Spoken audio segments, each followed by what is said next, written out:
সিনেমার শুরুতে আমরা মিকা নামের একটা হাই স্কুলের মেয়েকে দেখি যে বাকি সব ছেলে মেয়েদের মতোই ভালোবাসায় খুব বিশ্বাস করে এবং সে তার লাইফে রিয়েল লাভ খুঁজতে চায়। তো মিকা যখন স্কুলের নতুন বান্ধবীদের সাথে স্কুলের করিডোর দিয়ে যাচ্ছিল তখন সামনে দুজন ছেলে আসে। তাদের মধ্যে একজন স্টাইলিশ ছেলে এসে সরাসরি মিকার কাছে তার ফোন নম্বর চায়, কিন্তু মিকা দেয় না। তবে মিকার বান্ধবীর ছেলেটাকে খুব পছন্দ হয় আর সে তাকে তার পার্সোনাল নম্বর দিয়ে দেয়। আর এই ছেলেগুলো বলতে গেলে দেখতে প্লে বয় টাইপ ছিল, কিন্তু মিকা ঘাবড়ে গিয়ে সেখান থেকে চলে যায়। তবে যাওয়ার সময় মিকার সাথে একটা ছেলের ধাক্কা লাগে যার নাম হচ্ছে হিরোকি, আর সে আবার ওই ছেলেটির বন্ধু। এরপর মিকার মোবাইলটি হঠাৎ হারিয়ে যায় আর তারপর সেটা স্কুলের লাইব্রেরিতে গিয়ে পায়। তখন একটা ছেলে তাকে কল করে আর ছেলেটি আগে থেকেই মিকাকে চিনতো, কিন্তু তখনই সে ফোনটা কেটে দেয়। আর মিকা নিজের কন্ট্যাক্ট লিস্ট চেক করে দেখে যে কোথাও নম্বরটি সেভ করা আছে কিনা, কিন্তু দেখে ফোনের সব নম্বর ডিলিট করে দেওয়া হয়েছে এবং সাথে মেসেজও ডিলিট করে দেওয়া হয়েছে। এরপর মিকা আবারও নম্বরটিতে কল করে এবং জিজ্ঞেস করে তুমি কে, এবং মিকা বলে আমার মনে হয় তোমার নম্বরটা সেভ করে রেখেছিলাম, কিন্তু আমার ফোনটা হারিয়ে গিয়েছিল, সব নম্বর ডিলিট হয়ে গেছে, এজন্য তোমাকে চিনতে পারছি না। কিন্তু ছেলেটি মিকাকে বলে তোমার সব নম্বর আমি ডিলিট করেছি আর আমার নম্বর কিন্তু তোমার মোবাইলে ছিল না। তো এরপর থেকে প্রতিদিন ওই ছেলেটি মিকাকে রাতে ঘুমানোর আগে কল করতো মিকার ক্লাউড ভয়েস শোনার জন্য। এরপর মিকার স্কুলের যখন গ্রীষ্মকালীন ছুটি দেওয়া হয় তখন ছেলেটি মিকাকে প্রতিদিন কল করতো এবং মিকাকে বলতো আমি তোমার ভালো বন্ধু হতে চাই। আর মিকা তাকে নাম জিজ্ঞেস করতো, কিন্তু ছেলেটি তাকে নাম বলতো না এবং বলতো আমার নামটা না হয় গোপনই থাক। আর এভাবে প্রতিদিন মিকাকে ছেলেটি কল করতে থাকে আর মিকাও আস্তে আস্তে তার প্রতি আকৃষ্ট হয়ে পড়ে এবং তার সাথে সময় কাটাতে ওর বেশ ভালোই লাগে। এবং দুজনে সকালে ঘুম থেকে উঠে একজন আরেকজনকে কল করে আর দিনে দিনে মিকা কৌতূহলী হয়ে যায় যে ছেলেটা আসলে কে। আর এরপর আমরা দেখি দুজনেই একজন আরেকজনকে আকাশে ছবি তুলে পাঠায় তাদের স্মৃতি ধরে রাখার জন্য। তো ওই দিন মিকার জন্মদিন ছিল। তখন মিকা ছেলেটিকে কল দিয়ে বলে তার বাবা মায়ের ঝগড়া হওয়ার কারণে তার বার্থডে পার্টি নষ্ট হয়ে গেছে। এতে ছেলেটি মিকাকে বলে তুমি স্কুলের সুইমিং পুলের পাশে এসে দেখা করো, আমি ওই দিন আসবো আর তোমার বার্থডে সেলিব্রেট করবো। তো মিকা ছেলেটিকে ইমপ্রেস করার জন্য তার বন্ধুর কাছে মেকআপ করার জন্য হেল্প করতে বলে। এবার মিকা সুইমিং পুলে যায় এবং ছেলেটির জন্য অপেক্ষা করতে থাকে। আর তখন হিরোকি নামের সেই ছেলেটি এখানে চলে আসে, কিন্তু মিকা বিশ্বাস করে না যে এটা সেই ছেলে যার সাথে সে ফোনে কথা বলতো, কারণ স্কুলের খারাপ ছেলেদের মধ্যে তার নাম সবচেয়ে উপরে এবং বুঝতেই পারছো স্টাইলের দিক দিয়েও সে কি রকম, তাছাড়া তার নামে অনেক বদনাম রয়েছে। তখন হিরোকি এসে মিকাকে ফুল দিয়ে তার বার্থডে উইশ করে এবং তার পরিচয় দেয়, কিন্তু মিকা হিরোকির ফুল গ্রহণ করে না এবং জিজ্ঞেস করে তুমি এখানে কি করছো। আর তখন হিরোকি মিকাকে আকাশে ছবি দেখায় যেটা সে তাকে পাঠিয়েছিল, কিন্তু মিকা এটা মানতেই চায় না যে এটা সেই ছেলে যার সাথে সে ফোনে কথা বলতো। আর এরপর সে সেখান থেকে চলে যায়, কারণ মিকার হিরোকির মতো একটা বাজে ছেলের সাথে সম্পর্ক করার কোনো ইচ্ছে নেই কিংবা তাকে ভয় পেত। এরপরে মিকা স্কুলে তার বান্ধবীর কাছে গিয়ে হিরো সম্পর্কে জিজ্ঞেস করে এবং জানতে পারে হিরোর গার্লফ্রেন্ড রয়েছে। তো মিকা শিওর হয়ে যায় হিরোকি তার ফোনের ওই ছেলেটি হতেই পারে না এবং হিরোকি হয়তো তার সাথে ফ্লার্ট করছে। তো একদিন মিকা স্কুলে যাচ্ছিল, তখন সে হিরোকে দেখে আর মিকা হিরোকে ফলো করে। আর মিকা সেখানে গিয়ে দেখে হিরোকি মিকাকে যে ফুল দিয়েছিল সেটা সে কাজে লাগিয়েছে। এবং এরপর মিকা যখন সেখানে যায় তখন হিরোকি তাকে বলে তোমার বার্থডে গিফট হিসেবে আমি এখানে একটা ফুল গাছ লাগালাম। মিকা তখন হিরোকে জিজ্ঞেস করে তোমার তো গার্লফ্রেন্ড রয়েছে। তখন হিরোকি মিকাকে বলে ওর সাথে আমার ব্রেকআপ হয়েছে, কারণ ও আমার সাথে ভালো ব্যবহার করতো না। আর তখন মিকার বিশ্বাস হয় হিরো হয়তো বদলে গিয়েছে এবং তাকে খুশি রাখার ট্রাই করবে। আসলে মনে মনে মিকাও তাকে পছন্দ করতো, সেই জন্য মিকা নিজেকে পুরোপুরি হিরোর কাছে সঁপে দেয়, মানে তাদের সেক্সও হয়ে যায়। কিন্তু সেক্সের পরে হিরোকি ঘুমের মধ্যে তার ওই গার্লফ্রেন্ডের নামই নাই, সেজন্য মিকার মন ভেঙে যায় আর সে হতাশ হয়ে যায়। আর মিকা বুঝতে পারে না হিরোকে বিশ্বাস করা কি ঠিক হচ্ছে। তো মিকা সেখান থেকে চলে যায় আর এরপর হিরোর মেসেজ পায়। তো মিকা হিরোর মেসেজ দেখে তাকে জিজ্ঞেস করতে চায় যে অমুক মেয়েটি তোমার এক্স গার্লফ্রেন্ড কিনা, তুমি কি এখনো তাকে ভালোবাসো। কিন্তু সেই মেসেজ কেটে দিয়ে সে হিরোকে বলে আমি কি তোমাকে বিশ্বাস করতে পারি। এতে হিরো রিপ্লাই দেয় অফকোর্স আমাকে বিশ্বাস করতে পারো। আর হিরোর মেসেজ দেখার পর সে হিরোর উপর আবার বিশ্বাস করার সিদ্ধান্ত নেয়। এরপর মিকা বাস স্টেশনে হিরোর সাথে ডেটে যাওয়ার জন্য অপেক্ষা করছিল, আর তখনই আমরা দেখি কিছু বদমাশ এসে মিকাকে কিডন্যাপ করে নিয়ে যায়। তবে মিকা তাদের হাত থেকে বাঁচানোর জন্য পালানোর চেষ্টা করে, কিন্তু তারপরও বদমাশটা তাকে ধরে ফেলে। আর মিকা নিজেকে বাঁচাতে পারে না, মানে সে রেপড হয়। আর এই ঘটনার পরে সে অনেক বেশি ভয় পেয়ে যায় আর হিরো মিকাকে খুঁজতে খুঁজতে সেই জায়গায় পৌঁছে যায়। আর মিকা তখন এতটাই ভয় পেয়েছিল যে সে হিরোকে দেখেও ভয় পাচ্ছিল।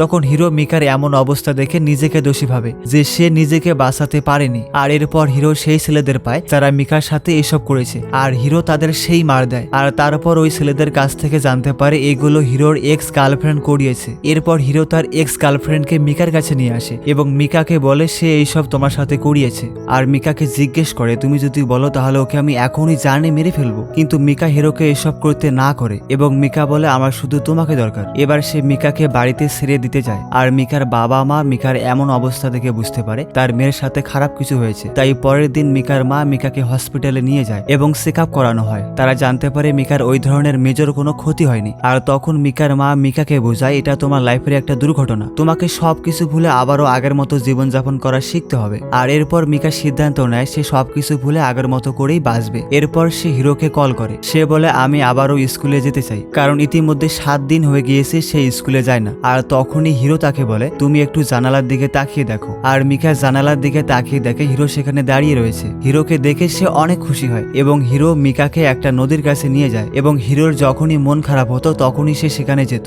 মিকাকে সে বলে আমি আকাশের মতো হতে চাই, যাতে তুমি এই দুনিয়ার যেখানেই থাকো সব জায়গা থেকে আমি যেন তোমাকে দেখতে পারি এবং প্রোটেক্ট করতে পারি। আর হিরোর এমন কথায় মিকার মন ছুঁয়ে যায়। এরপর মিকা স্কুলে পৌঁছে যায়। আর স্কুলে গিয়ে সে দেখতে পায় স্কুলের সবাই অলরেডি জানে মিকার সাথে কি হয়েছিল, মানে হিরোর এক্স গার্লফ্রেন্ড পুরো স্কুলের ঢোল পিটিয়েছে। তাই পুরো স্কুল মিকাকে নিয়ে ঠাট্টা এবং উল্টাপাল্টা টেক্সট মেসেজ করে। এছাড়াও কিছু বাচ্চারা মিকাকে অপমান করার জন্য স্কুলের সব ব্ল্যাকবোর্ডে তার সম্পর্কে লেখে। কিন্তু তখন হিরো এসে মিকাকে প্রোটেক্ট করে এবং সবার সাথে ঝগড়া করে। আর সবাই ভালো করেই জানতো হিরো একটু বদমেজাজি এবং পাজি ছেলে, তো সবাই তখন ভয় পেয়ে যায়। কিন্তু মিকা যখন দেখে এত কিছু হবার পরেও হিরো তাকে প্রোটেক্ট করছে এবং তার সাথে স্ট্যান্ড করে রয়েছে, তখন সে হিরোকে বলে আমি এখন আর ভয় পাবো না, কারণ তুমি আমার পাশে রয়েছো আর আমি তোমাকে পুরোটুকু বিশ্বাস করি। তো এর কিছুদিন পর মিকা আর তার পরিবার জানতে পারে মিকা প্রেগনেন্ট। আর এই কথা সে হিরোকে বলে। তবে এখানে উল্লেখ্য এই প্রেগনেন্ট কিন্তু হিরো দ্বারা হয়েছে আর কি। যাই হোক, হিরো এটা শুনে তখনই সেখান থেকে চলে যায়। আর মিকা মনে করে হিরো হয়তো বেবি চায় না, তাই মিকা দুঃখী হয়ে সেখান থেকে চলে যেতে লাগে। কিন্তু তখনই হিরো ফিরে আসে এবং মিকাকে একটা গিফট দেয় এবং বলে আমরা দুজনে মিলে বাচ্চাটিকে বড় করব। তো মিকা হিরোকে খুশি দেখে নিজেও খুশি হয়ে যায়। আর হিরো পুরোপুরি প্রস্তুত হয়ে গিয়েছে বাচ্চাকে গ্রহণ করার জন্য। এরপর হিরো আর মিকা একসাথে কাপল রিং কেনে আর দুজন দুজনকে দুটো রিং দেয়। এরপর হিরো মিকাকে তার নিজের বাড়িতে নিয়ে যায় আর মিকাকে তার বাবা মায়ের সাথে পরিচয় করিয়ে দেয়। তখন হিরোর বাবা মা ওদের রিলেশনশিপ অ্যাকসেপ্ট করে, এমনকি মিকাকে হিরোর মা খুবই পছন্দ করে। আর অন্যদিকে মিকা যখন হিরোকে তার বাবা মায়ের সাথে পরিচয় করতে নিয়ে যায়, কিন্তু এখন হিরোর চুল স্বাভাবিক রয়েছে,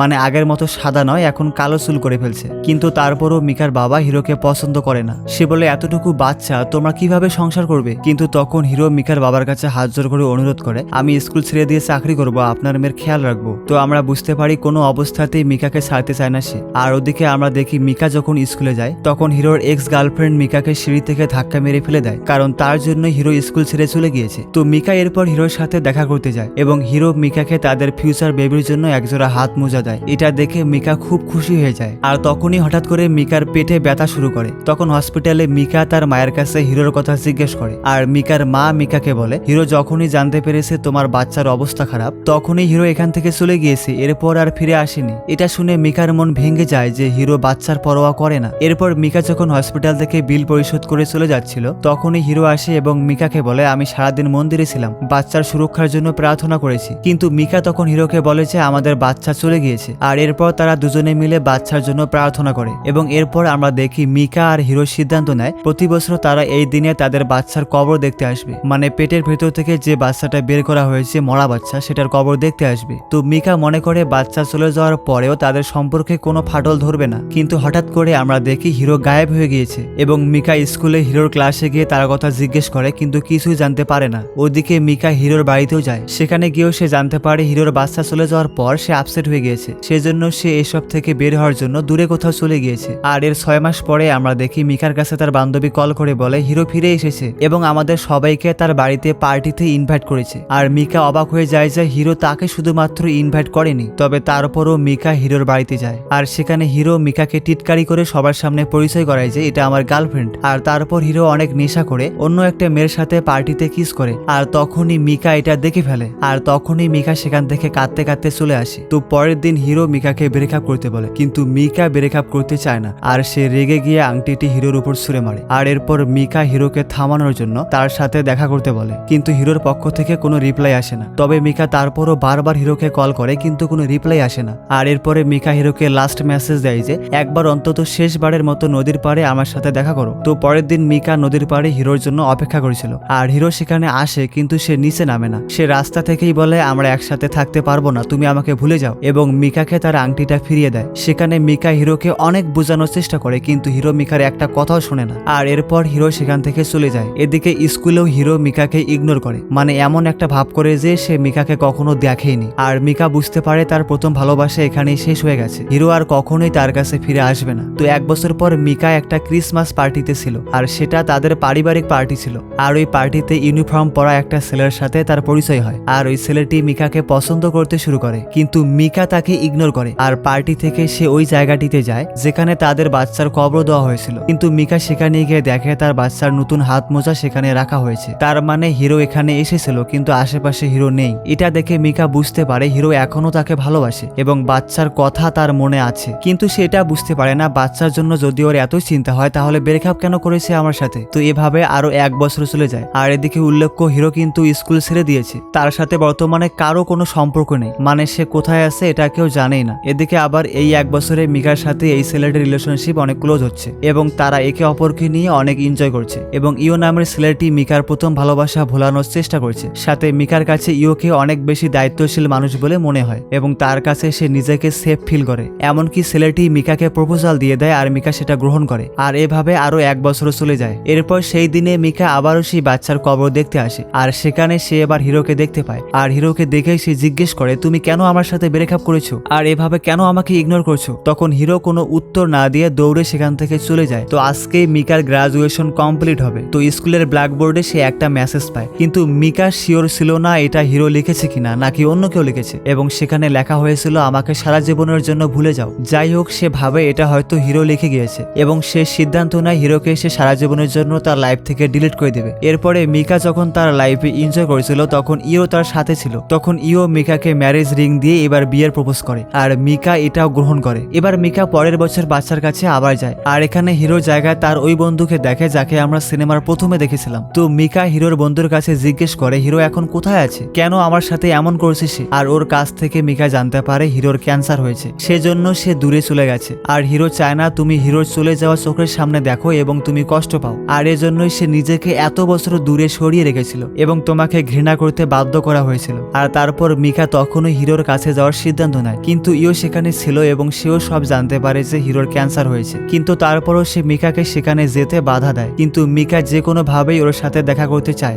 আর ইও বুঝতে পারে তার ভালোবাসার জোর কম, তাই সে নিজের বুকে কষ্ট চাপা দিয়ে মিকাকে হিরোর কাছে যেতে দেয়। এরপর হিরোর সাথে দেখা করার জন্য সে হসপিটালে যায় আর তাকে বলে তোমার এমন অবস্থা তুমি কেন আমাকে বলনি। কিন্তু হিরো মিকাকে এখানেও ইগনোর করে, আর মিকা দেখে যে হিরো এখনো সেই রিং পরে রয়েছে, আর এরপরই সেটা হিরো ঢেকে ফেলে হাত দিয়ে। যাই হোক, হিরো এখানেও মিকাকে সেখান থেকে চলে যেতে বলে এবং বলে আমি তোমাকে এই জন্যই এতদিন দূরে রেখেছিলাম, কারণ আমি জানতাম আমি আর সর্বোচ্চ 3 বছর বাঁচবো, আর যদি আমি তোমাকে আমার সামনে রাখতাম তুমি তিলে তিলে কষ্ট পেয়ে নিজেও মরে যেতে। আর আমি সত্যিই খুব খুশি হয়েছি এর মধ্যে তুমি একজন ভালো সঙ্গী পেয়েছো যে তোমার অনেক খেয়াল রাখবে। আর এখন আমার চলে যাওয়ার সময় হয়েছে, আমি এখন নিশ্চিতভাবে দুনিয়া থেকে চলে যেতে পারবো। আর তখন মিকা বলে আমার সব খুশি তো তুমি, আমি তোমার সাথেই থাকতে চাই। দেখো আমার কাছে সময় আছে আর মাত্র 3 মাস, কিন্তু তারপরও মিকা হিরোর সাথে থাকতে চায়। হিরোর খেয়াল রাখার জন্য তার কলেজ ছেড়ে দিয়ে সে হসপিটালে চলে আসে, আর তারপর তারা দুজনে একসাথে আবার ডেট করে আর হিরোকে স্কুলেও নিয়ে যায় যেখানে তাদের প্রথম দেখা হয়েছিল। আর হিরো ব্ল্যাকবোর্ডের লেখা চেঞ্জ করে লেখে আমি অনেক হ্যাপি এবং মৃত্যুর আগ পর্যন্ত আমি তোমার সাথে থাকতে চাই। এভাবে তারা থাকতে থাকতে হিরোর মন মানসিকতা এমন হয়ে যায় যে সে আর মরতে চায় না, মানে মেয়েটাকে ছেড়ে মরতে তার অনেক কষ্ট হচ্ছিল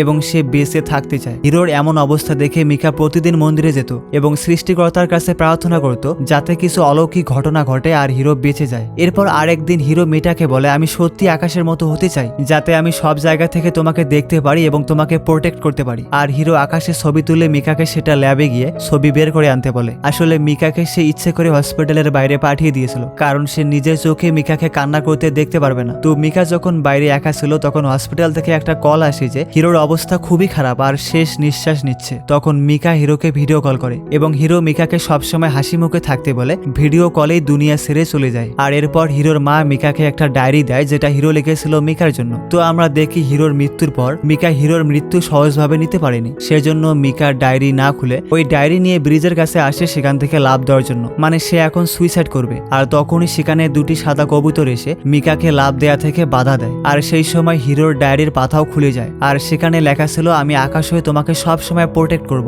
আর তার প্রমাণ সে মাত্রই পেয়ে গেল যে সুইসাইড করতে গিয়েছিল তাকে 2টো সাদা কবুতর এসে বাঁচিয়ে নিয়েছে, তার মানে হিরো তাকে বাঁচিয়েছে আর হিরো সত্যি আকাশ হয়ে গিয়েছে এবং সে সব সময় মিকাকে প্রোটেক্ট করবে। তাই মিকা সিদ্ধান্ত নেয় সে তার লাইফে আর কখনোই বিয়ে করবে না। সে যতদিন বেঁচে আছে হিরোর স্মৃতি যথেষ্ট তার সারা জীবন কাটানোর বাঁচানোর জন্য। আর এভাবেই সে জীবনযাপন করতে থাকে। আর এখানেই মূলত সিনেমার কাহিনীটি শেষ হয়। যাই হোক, এই সিনেমাটি সম্পর্কে আমি যদি আমার নিজের কথা বলি, এই সিনেমাটি দেখে আসলে আমি একটা জিনিস বুঝেছি, সব প্রেম থাকার জন্য হয় না। কখনো কখনো কাউকে সত্যিকারে ভালোবাসলে তাকে হাসি মুখে দূরে যেতেও দিতে হয়। মানে হিরো যেমন করলো, নিজের সব কষ্ট চেপে মিকার জন্য শান্তি রেখে গেল। আর এই জায়গাটায় আমার ভিতরটাই একদম থমকে গিয়েছিল। আর তোমাদের জন্য একটা কথা, এই মুভিটা কেবল কাঁদানোর জন্য না, এর ভিতরে অনেক কিছু আছে বোঝার মতো। প্রেম মানেই শুধু একসাথে থাকা নয়, আসল প্রেম হলো যখন তুমি নিজে কষ্টে থেকেও প্রিয়জনের মুখে হাসি রেখে যেতে পারো। তাই যারা এই সিনেমাটা দেখবে, দয়া করে শুধু কাহিনী দেখে চলে যেও না, একটু থেমে ভাবো, যদি তোমার জীবনেও এমন কেউ থাকে তাহলে তার প্রতি তোমার দায়িত্বটা কত বড় হতে পারে। যাই হোক, সিনেমাটি তোমার কাছে কেমন লেগেছে, সাথে এক্সপ্লেনেশন কেমন হয়েছে তা জানাতে ভুলবে না কিন্তু। সকলে ভালো থাকবে, সুস্থ থাকবে, আল্লাহ হাফেজ। আর পারলে একটা সাবস্ক্রাইব করে দিও।